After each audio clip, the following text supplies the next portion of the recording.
नमस्कार, मी प्रणाली भोसले. माझे कोकणच्या प्राईम टाइम बुलेटिनमध्ये आपल्या सर्वांचं मनपूर्वक स्वागत करते. बुलेटिनला सुरुवात करण्याआधी पाहूयात हेडलाईन्स. सकाळी उड्डाणपुलाला गेले होते तडे, दुपारी तर पूर्ण गर्डरच कोसळला. घटनेने मुंबई गोवा महामार्गाच्या कामाच्या दर्जाबाबत प्रश्नचिन्ह. परतीच्या पावसाने कोकणातील शेतकऱ्यांचं टेन्शन वाढवलं. वादळी वाऱ्यासह आलेल्या पावसामुळे भात शेतीचे नुकसान. दापोली येथे बॉक्साईट उत्खननाला परवानगी, मात्र स्थानिकांचा विरोध. जनसुनावणीकडे सर्वांचे लागले लक्ष. आणि कोकणच्या किनारपट्टीवर विदेशी पाहुणे, दापोली किनारपट्टीवर सीगल पक्षी झाले दाखल. पाहुयात सविस्तर वृत्त. मुंबई गोवा राष्ट्रीय महामार्गावरील चिपळूण येथे सुरू असलेल्या उड्डाणपुलाला आज सकाळी तडा गेल्याची घटना घडली. या घटनेनंतर स्थानिक नागरिकांसह प्रवासी देखील चांगलेच थबकलेत.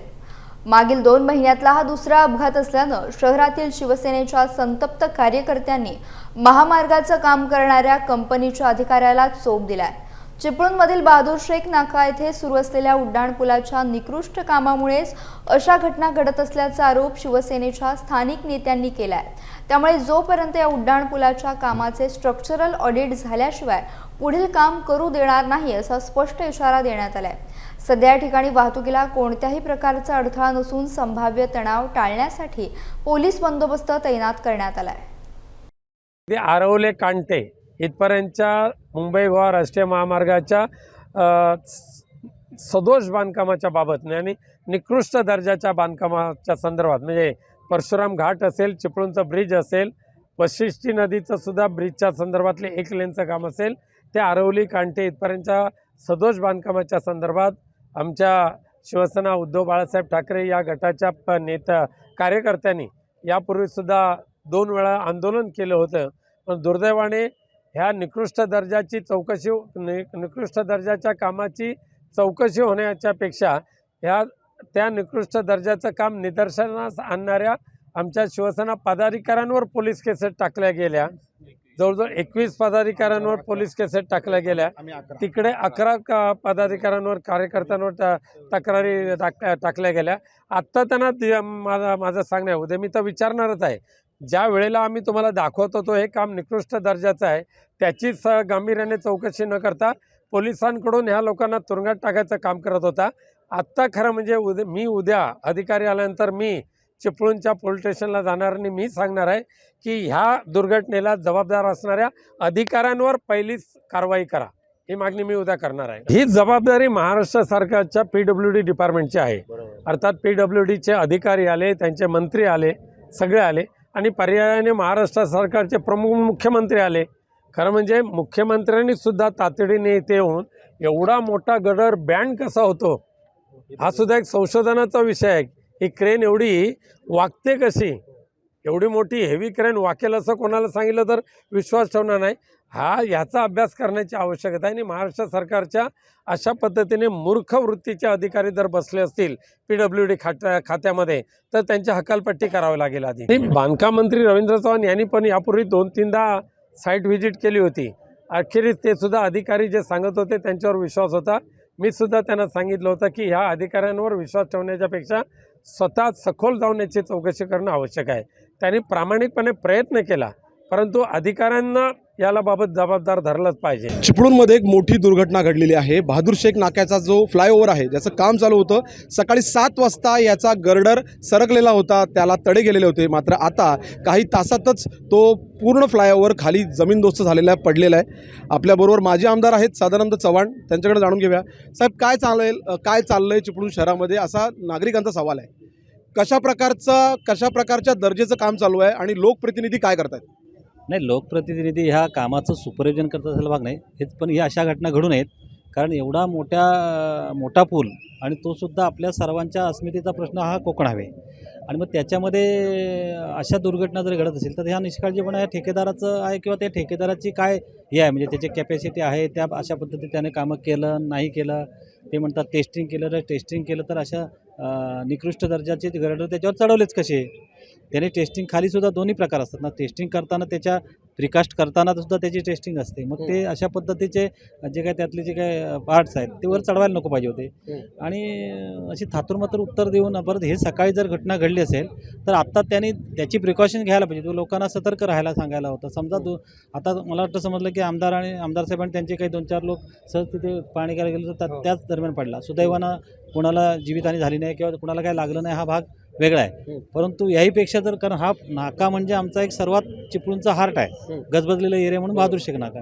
मग अशा ठिकाणी त्यांनी काळजी घ्यायला पाहिजे होतं. आणि कित्येक दिवस आम्ही पाहतोय ते तो गर्डर मला वाटतं इंचामध्ये सरकत होता. म्हणजे ह्याची गती माझ्या मते अशी ते पोचायला 2-3 वर्षच लागली असते. म्हणजे एवढ्या स्लोमध्ये होता. आम्ही सुद्धा जाता येता कडेला बघताना भीती वाटत होती. त्यामुळे शेवटी ते घडलं आहे. परंतु त्याच्यावर आता काळजी आता पुन्हा लवकरात लवकर त्याच्या रेमेडीज होऊन ताबडतोब नव्यानं त्याची सुधारणा होऊन काम लवकरात लवकर पूर्ण व्हावं अशी आमची चिपळूणकरांची आहे. चिपळूणकरांची अवहेलना आता थांबायला हवी. आपण माजी आमदार आहात. गेल्या अनेक वर्षापासून 2 टर्म माजी आमदार असताना चिपळूणमध्ये अशा प्रकारचे प्रकारे काम जर होत असेल तर आपण त्यावेळेला आवाज उठवलेला होता. या वेळेला शिवसेना म्हणून एक मोठे उपनेते म्हणून तुमची काय मागणी असणार आहे ठेकेदारांवर कारवाईबद्दल? मी कुठल्याही म्हणजे पक्षाचा हा प्रश्न नाही, हा प्रत्येकाच्या शेवटी शहराच्या अस्तित्वाचा प्रश्न आहे. त्यामुळे अशा प्रकारच्या घटना घडू नयेत किंवा अशा पद्धतीने गैरव्यवहार होऊ नयेत किंवा चुकीच्या पद्धतीने काय होऊ नये ह्या मताचा पूर्वी होतो आणि आजही आहे. आपण बघू शकतो की एवढी मोठी दुर्घटना घडल्यानंतर सर्व लोकप्रतिनिधी या ठिकाणी पोहोचू लागलेले आहेत. पोलीस प्रशासन देखील पोहोचलेलं आहे. प्रांताधिकारी येऊन गेलेले आहेत, तहसीलदार येऊन गेलेले आहेत आणि त्याचबरोबर इथले DYSP मोठ्या पोलीस फौजफाट्यासहित इथे पोहोचलेले आहेत. पोलिसांचा मोठा बंदोबस्त असल्यामुळे इथे कोणत्याही प्रकारची जीवितहानी झाली नाही. मात्र हा जर पोलीस बंदोबस्त नसता तर हजारो लोकांचा जीव या ठिकाणी गेला असता. पोलीस प्रशासन, हायवे प्रशासन याच्याकडे कशा प्रकारे लक्ष देईल आणि चिपळूणचे नागरिक आता कशा प्रकारे आवाज उठवतात मुंबई गोवा हायवेच्या निकृष्ट कामाबद्दल याच्याकडे आता सर्वांचं लक्ष आहे. व्हिडिओ जर्नलिस्ट संध्या दवडेसह महेंद्र कासेकर, माझे कोकण, चिपळूण. कोकणात झालेल्या वादळी वाऱ्यासह परतीच्या पावसानं भात पिकांचं मोठं नुकसान केलंय. ऐन कापणीच्या हंगामात वादळी वाऱ्यासह आलेल्या पावसाने भात पिकं कोसळली आहेत. चिखलात पिके आडवी झाल्यानं आता कोकणातील शेतकरी चिंताग्रस्त झाले. रत्नागिरी जिल्ह्यातील अनेक तालुक्यांमध्ये विजांचा कडकडाट आणि वादळी वाऱ्यासह झालेल्या पावसानं शेतकऱ्यांचं नुकसान झालंय. काल झालेल्या पावसामुळे उभी भात पिकं आडवी होऊन शेतकऱ्यांच्या हातातोंडाशी आलेला घास गळून पडलाय. अनेक ठिकाणी भात शेतीचं नुकसान झालंय. रायगड जिल्ह्यात झालेल्या वादळी वाऱ्यासह परतीच्या पावसानं भात पिकांचं मोठं नुकसान झालंय. ऐन कापणीच्या हंगामात पावसाने जोरदार हजेरी लावल्याने भात पिकं कोसळली. पाणी आणि चिखलात पिके आडवी झाल्यानं शेतकरी चिंतातूर झालेत. रायगड जिल्ह्यातील पाली, सुधागडसह पेण, रोहा, कर्जत, खालापूर, अलिबाग, माणगाव आदी तालुक्यात विजांच्या कडकडाटासह ढगांच्या गडगडाटात मोठी पर्जन्यवृष्टी झाली. यामध्ये उभी भात पिकं आडवी होऊन शेतकऱ्यांच्या हातातोंडाशी आलेला घास गळून पडला. त्यामुळे शेतकऱ्यांपुढे आसमानी संकट ओढावलंय. सातत्याने नैसर्गिक आपत्तीत भरडणारा शेतकरी या परतीच्या पावसाने अक्षरशः हवालदिल झालाय. कृषी विभागाने नुकसानग्रस्त भागाचे पंचनामे करून शेतकऱ्यांना नुकसान भरपाई द्यावी अशी मागणी आता जोर धरतेय. तर एका क्षुल्लक कारणावरून 15 ते 20 जणांच्या टोळक्यांनी एका युवकाला हॉकी स्टिक आणि अन्य साहित्यांच्या मदतीनं बेदम मारहाण केल्याची घटना कामोठे वसाहतीमध्ये काल दुपारी 3 वाजता घडल्याचं समोर आलंय. या हल्ल्यात युवक जखमी झाल्याचं सांगण्यात आलंय. त्याला उपचारासाठी उपजिल्हा रुग्णालयात घेऊन गेल्याचे देखील सांगितले जात आहे. कामोठे वसाहतीमधील या हल्ल्याने वसाहतीतील टोळक्यांची गुंडगिरी पुन्हा एकदा चर्चेत आली आहे. मारहाण दुपारी झाल्यानंतर त्यांनी कामोठे पोलीस ठाण्यात धाव घेतली. मात्र अद्याप देखील पोलिसांनी तक्रार दाखल केली नसल्याचा आरोप युवकानं केला होता. या मारहाणीची घटना CCTV मध्ये कैद झाली आहे. सिंधुदुर्ग जिल्ह्यातील सावंतवाडी तालुक्यातील पारपोली फुलपाखरांचं गाव म्हणून घोषित झाले. आता 20 ते 23 ऑक्टोबर या दरम्यान होणाऱ्या फुलपाखरू महोत्सवात पारपोलीला फुलपाखरांचं गाव म्हणून मान्यता देण्यात येणार आहे. हे गाव आंतरराष्ट्रीय पातळीवर झळकण्याचा प्रयत्न करण्यात येणार आहे. यातून स्थानिक लोकांना रोजगार मिळणार आहे असं शालेय शिक्षण मंत्री दीपक केसरकर यांनी स्पष्ट केलंय. सिंधुरत्न योजनेतून या महोत्सवाचे आयोजन पारपोली संयुक्त व्यवस्थापन समिती आणि सावंतवाडी वन विभाग यांच्या वतीने करण्यात येत असल्याची माहिती देखील केसरकर यांनी दिली आहे. फुलपाखराचं गाव हा परमनंटली स्टेटस हा पारपोलीला राहील आणि पारपोली हे फुलपाखरांचं गाव राहील. आणि त्याच्यामुळे पुढच्या काळामध्ये सुद्धा जसं पुस्तकांचं गाव आहे, जसं कवितांचं गाव होणार आहे, तसं फुलपाखरांचं गाव म्हणून अख्ख्या महाराष्ट्रामध्ये हे गाव प्रसिद्ध होईल. अशा तऱ्हेचा पूर्ण पैसे, निधी हा सगळा या गावाला देण्यात येईल. आणि पुढच्या काळामध्ये या गावाची पब्लिसिटी, त्यामध्ये वेगवेगळे नेचर इंटरप्रिटेशन सेंटर हे सगळे फॉरेस्ट डिपार्टमेंटच्या मार्फत बांधण्यात येईल. मी ग्रामस्थांना अशी विनंती केली की हे सगळं करण्यासाठी ज्या छोट्या छोट्या जमिनी लागतील त्या तुम्ही फॉरेस्ट डिपार्टमेंटला द्या, पैसे मी देतो आणि अतिशय सुंदर असं आपण हे फुलपाखरांचं गाव त्या ठिकाणी तयार करू.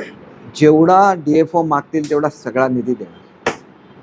रत्नागिरी जिल्ह्यातील मांदिवली, वांझळोली, अमखोल गावच्या वेशीवर डोंगराळ कातळ परिसरात बॉक्साईट उत्खननाला परवानगी मिळाली आहे.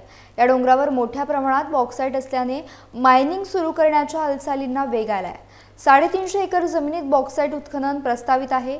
मायनिंग संदर्भात केंद्रीय पर्यावरण विभागाची जनसुनावणी 18 ऑक्टोबर रोजी होणार आहे. मात्र त्यापूर्वीच मायनिंगमुळे पर्यावरणाची हानी होणार असल्यानं समर्थक आणि विरोधक समोरासमोर आले आहेत. कोकणातील जमिनीत मोठ्या प्रमाणात बॉक्साईट असल्याने रत्नागिरी, सिंधुदुर्ग, गोवा या राज्यांसह कोकणात मोठ्या प्रमाणात खाणी होत्या. परंतु गोवा राज्यानं खाणींवर बंदी घातली आणि कोकणातही विरोध झाला. बॉक्साईट उत्खननामुळे आंबा, काजूच्या उत्पन्नावर परिणाम होत असून त्याचा पर्यावरणावर परिणाम होत असल्याची ओरड होऊन अनेक खाणींना विरोध झाला. मात्र पुन्हा मायनिंग सुरू होत आहे, त्यामुळे याला आता विरोध सुद्धा होत आहे. परंतु स्थानिकांना रोजगार हवा असल्याने स्थानिक नागरिक कंपनीच्या बाजूने एकवटल्याचं पाहायला मिळत आहे. आता हे हिअरिंग आहे म्हणजे पर्यावरणाचा कुठेतरी ऱ्हास होतोय, समजलं ना. त्या संदर्भातच जनमत घेण्यासाठीच हे तर हिअरिंग आहे. थोडंफार कुठंतरी पर्यावरणाचा ऱ्हास हा होणारच आहे. परंतु जर ज्या कंपनीला ज्या अटी शर्तीवरती परमिशन दिलेलं असतं त्या अटी शर्तीने जर हे केलं तर त्याचा कुठं ना कुठंतरी थोडा दुष्परिणाम थांबू शकतो. किंवा आमच्या ज्या काही इथल्या शेतकऱ्यांच्या ज्या स्थानिक समस्या आहेत, आता हा काही सर इथं इंडस्ट्रीयल झोन नाही आहे, हा ॲग्रिकल्चर झोन आहे. त्याच्यामुळं काय काय परिणाम होतात त्याची आम्हाला कल्पना आहे, साहेब तुम्हाला सुद्धा कल्पना आहे. त्याच्यावरती झोड टाकणं हे आजच काही योग्य वाटत नाही. परंतु थोडाफार कुठंतरी आहे, पर्यावरणाचा ऱ्हास आहे. परंतु त्याच्यावरती कंपन्यांनी जे ठेकेदार असतील त्यांनी लक्षात आलं ना, पर्यावरणाचा ऱ्हास जर टाळला तर होऊ शकतं, इथल्या स्थानिकांना रोजगार मिळू शकेल. शासन स्तरावरून मांदिवली येथे बॉक्साईट उत्खनन सुरू करण्याच्या हालचाली सुरू झाल्यात. जनसुनावणीनंतर बॉक्साईट कंपनीच्या उत्खननाचा मार्ग मोकळा होणार का हे पाहावं लागणार आहे. मात्र सध्या तरी बेरोजगार तरुणांना रोजगार उपलब्ध होणार असल्याने मायनिंगचे उघड समर्थन केले जात असतानाच पर्यावरणाचे कारण देत काही लोकांनी जोरदार विरोध सुरू केला आहे. पावसामध्ये काय झाला वार्ता करते ह्या काय मायनिंग आहे तिथं शिमलामध्ये. हां, ही देवाची कृपा आहे, सर्वात आहे देवाच्या कृपाने होईल. चांगला केल्यावर चांगला होईल. पण लोकांची देशाभूल आहे, असा होईल तसा होईल तसा होईल असा होईल लोक म्हणतात. तर कोणतरी काम करतो पुढं त्याचं पाय वरायचं, असा करायचा तसा करायचा, कुणाला पुढं जाऊन द्यायचं नाही. आता या काम सर्वांच्या कृपाने झालाच पाहिजे, ही माझा एवढा खाली म्हणणं आहे की एकीने सर्वांनी एकीने काम झाला पाहिजे आणि गावाचा विकास झाला पाहिजे. कोण आमचा आहे तिनातला, पण आम्हाला काही 5 पैसे टेकत नाही आमच्या गरीबनीला. असे देत नाही, जाती ती खातात आणि जाती ती हात ऐसा उभा करतात. आता आमची मुलाबाला पण आहात, त्यांच्यासाठी पण काही नाही. त्यांच्यासाठी आम्हाला मरायचं आहे की घरा खाली आहात आणि वरची मानिन जाईल तेव्हा आम्हाला ती मंजुरी नाही. धोका नाही, पण घराला धोका, त्याच्या सामने वरच्या घरी वरीला आहेत ना घरा, त्यांचा धोका आहे. प्रस्तावित मायनिंग शेजारी असणाऱ्या बाईतवाडी आणि सावंतवाडी या 2 वाड्या मायनिंग खाणी क्षेत्रापासून जवळ असल्याने या दोन्ही वाड्यांचा धोका लक्षात घेता मायनिंग कंपनीला विरोध होऊ शकतो. परंतु दुसरीकडे पंचक्रोशीतील तरुणांच्या हाताला रोजगार देण्यासाठी अनेकांनी मायनिंगचे उघड समर्थन केले आहे. तसेच या परिसरात मायनिंग सुरू झाल्यास स्थानिकांच्या हाताला रोजगार मिळेल आणि विकास कामाला गती मिळेल. गावचा विकास होईल अशी भावना काही लोकांची आहे. सध्या कोणत्याही प्रकारचा उद्योगधंदा या परिसरात नसल्याने शेकडो तरुण बेकार झालेत, रिकाम्या हाताने फिरत असल्याचं बोललं जात आहे.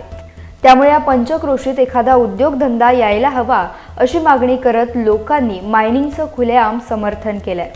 350 एकर जमिनीत बॉक्साईट उत्खनन प्रस्तावित आहे. मायनिंग संदर्भात केंद्रीय पर्यावरण विभागाची जनसुनावणी 18 ऑक्टोबर रोजी होत आहे. मात्र त्यापूर्वीच मायनिंगमुळे पर्यावरणाची हानी होणार असल्याने समर्थक आणि विरोधक समोरासमोर आले आहेत. त्यामुळे येणाऱ्या जनसुनावणीत नेमकं काय होतंय हे पाहावं लागणार आहे. शिवसेना, राष्ट्रवादी आणि भाजप यांची कोअर कमिटी आहे. ही कमिटी जो उमेदवार ठरवून देईल त्या उमेदवाराचे काम करणार असल्याची माहिती माजी आमदार प्रमोद जठार यांनी दिली आहे. तसेच निष्क्रिय खासदार बदलायचा असून महायुतीचा खासदार हवा असल्याचं देखील जठार यांनी यावेळी बोलून दाखवलं. राष्ट्रवादी पक्ष महायुतीतले पक्ष आहेत, त्यामुळे सगळ्यांना बरोबर घेऊन जाणार आहे. आणि महायुतीची जी कोर कमिटी आहे, निवडणूक समिती आहे, जी माननीय JP नड्डा यांच्या अध्यक्षतेखाली असेल, त्याच्यामध्ये शिवसेनेची मंडळी, शिंदे साहेबांची, राष्ट्रवादी, सगळे मिळून जो उमेदवार ठरवतो त्या उमेदवारासाठी आम्ही सगळी मंडळी काम करणार. मग ते भैया सामंत असतील, केसरकर असतील, दस्तूर कुलकर्णी चव्हाण असतील, आमचे उदय सामंत, कोणी असतील, आम्हाला ही लोकसभा मोदी साहेबांच्या बरोबर द्यायची आहे. कारण विरोधामध्ये राहिल्यामुळे हा इथला खासदार गेले 2-2.5-3 वर्ष विरोधामध्ये राहिल्यामुळे केंद्रातल्या आलेल्या अनेक योजना जनतेपर्यंत पोहोचू शकल्या नाहीत. त्यामुळे असा निष्क्रिय खासदार आम्हाला बदलायचा आहे. महायुतीचा खासदार हवाय, त्यासाठी आम्ही खांद्याला खांदा लावून काम करणार आहोत. उमेदवार कोणीही असो, उमेदवार कोणी, जे वरिष्ठ देतील तो उमेदवार. छत्रपती शिवाजी महाराजांनी पहिली इंडियन नेव्ही सुरू केली. त्यामुळे या वर्षाचा नेव्हल डे सिंधुदुर्ग किल्ल्यावर साजरा करण्यात येणार आहे. या दिनानिमित्त प्रधानमंत्री नरेंद्र मोदी सिंधुदुर्ग किल्ल्यावर येणार आहेत. त्यानिमित्ताने सिंधुदुर्ग किल्ल्यावर जोरदार तयारी सुरू असल्याची माहिती भाजपा नेते आणि माजी आमदार प्रमोद जठार यांनी पत्रकार परिषदेत दिली आहे. समुद्रमार्गे येऊन देशावर आक्रमण करणाऱ्या शत्रूंशी लढा देण्यासाठी छत्रपती शिवाजी महाराजांनी स्वतःचा आरमार उभारला. त्यानिमित्तानं नेव्हल डे सिंधुदुर्गात किल्ल्यावर साजरा केला जाणार आहे. 4 डिसेंबरला नेव्हल डे आहे आणि या वर्षीचा नेव्हल डे हा सिंधुदुर्ग किल्ल्यावरती साजरा होणार. आपल्या देशाचा नेव्हल डे हा नेव्हल डे समर्पित छत्रपती शिवाजी महाराजांना होता. कारण छत्रपती शिवाजी महाराज हे यांना father of the Indian navy म्हणतात. इंडियन नेव्हीचे जर कोणी उद्गाते असतील, वडील असतील, इंडियन नेव्ही जर कोणी पहिली सुरू केली असेल या देशात, तर ती छत्रपती शिवाजी महाराजांनी सिंधुदुर्ग रत्नागिरीच्या या समुद्रामध्ये सुरू केली. आणि त्याला ट्रिब्यूट म्हणून या वर्षीचा नेव्हल डे हा सिंधुदुर्ग किल्ल्यावरती साजरा होणार आहे. आणि यासाठी दस्तूरपुत्र पंतप्रधान नरेंद्रभाई मोदी 4 डिसेंबरला येणार. याची जोरदार तयारी सिंधुदुर्ग किल्ल्यावरती सुरू आहे.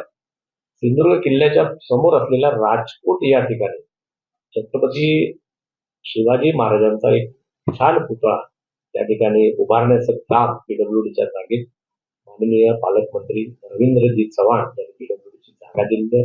त्या जागेमध्ये त्याचं काम सुरू आहे. अवघ्या महाराष्ट्राचं कुलदैवत असणाऱ्या तुळजापूर वासिनी भवानी मातेचं प्रतिरूप छत्रपती शिवाजी महाराजांनी किल्ले प्रतापगड येथे सन 1661 साली स्थापन केले असून भाविक मोठ्या संख्येनं दर्शनासाठी प्रतापगड येथे येत असतात. किल्ले प्रतापगड येथे दरवर्षी नवरात्र उत्सव विविध कार्यक्रमांनी साजरा केला जात असून रविवारी नवरात्र उत्सवाच्या पहिल्या दिवसापासूनच प्रतापगड येथील श्री भवानी मातेच्या दर्शनासाठी महाराष्ट्रभरातून भाविकांनी गर्दी केल्याचं चित्र पाहायला मिळत आहे.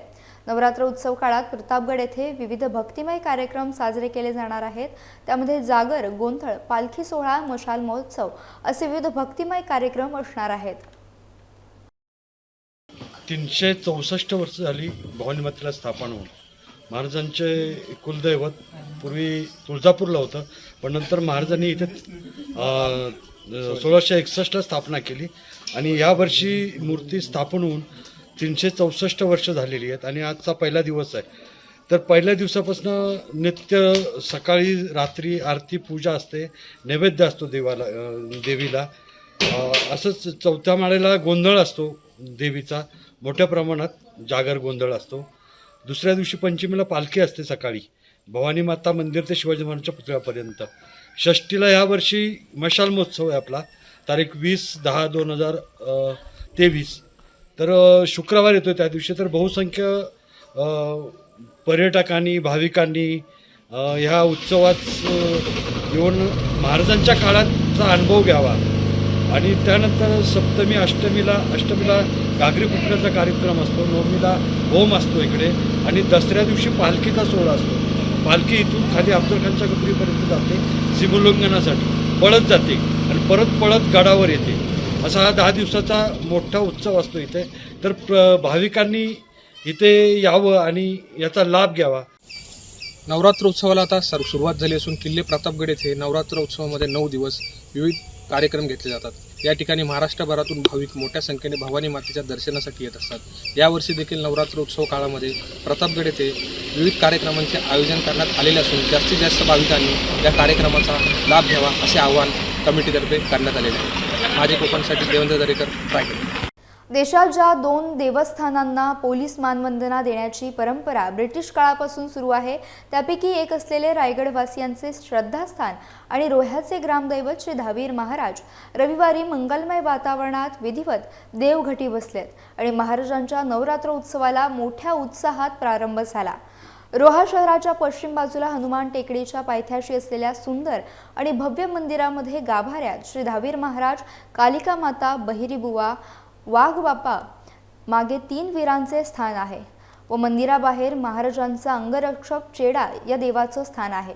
देवस्थानाचे पुजारी वालेकर यांनी श्री धावीर देवस्थानाचे विश्वस्त पदाधिकारी, कार्यकर्ते आणि शेकडो धावीर भक्तांच्या उपस्थितीत देवाकडे गाऱ्हाणे मांडले आणि अक्षतांची उधळण देवावर होत ग्रामदैवत श्री धावीर महाराजांच्या उत्सवास मोठ्या उत्साहात शुभारंभ झाला.